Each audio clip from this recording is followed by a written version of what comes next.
Kinekwestiyon ng Federation of Free Farmers o FFF ang ilang transaksyon ng mga government-owned or controlled corporations o GOCCs sa ilalim ng Department of Agriculture kaugnay ng importasyon ng bentahan ng imported na bigas sa pamilihan. Sa panayam ng Bombo Radyo Kawayan kay Ginoong Leonardo Montemayor, ang chairman of the board ng Federation of Free Farmers, maliwanag sa batas at mga utos ng Pangulong Marcos na dapat munang ideklara ang kakulangan ng supply na bago ang makapag-angkat ang isang GOCC. Subalit mula 2025 hanggang ngayon ay wala pang deklarasyon ang Secretary of Agriculture tungkol sa kakulangan ng lokal na supply ng bigas. Sinabi rin ni Montemayor na ang Philippine Planters Incorporated o PPI ay nakipagtransaksyon sa Telangana State Corporation sa India simula 2025. Ngunit hindi na ipakita na ito ng ang pinakamurang opsyon para sa pamahalaan. Dagdag niya, umaangkat din ang PPI ng bigas mula Vietnam na nagpapakita ng kawalan ng transparency sa pagpili ng supplier.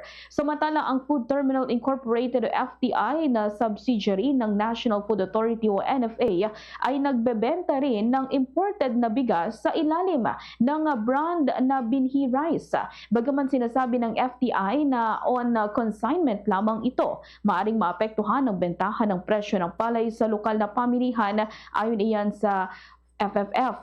Ayon kay Montemayor, ang kawalan ng malinaw na deklarasyon at transparent na proseso sa importasyon ay may direktang epekto sa mga magsasaka at sa lokal na presyo ng bigas. Kaya nananawagan ng FFF na ipatupad ang batas at executive orders na nagtatakda ng wastong pamamahala sa importasyon. Ganitong bahagi ng pahayag ni Chairman Leonardo Montemayor.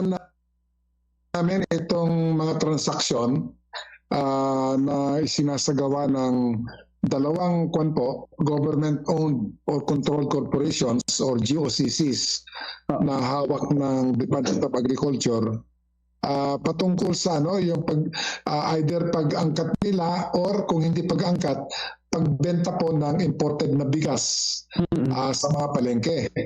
Kasi maliwanag po sa ating kasalukuyang mga batas at saka mga utos mismo ng Pangulo na dapat meron silang dapat muna nilang tuparin yung mga nilalaman ng mga nasabing batas bago sila pumasok sa ganyang klaseng mga transaksyones.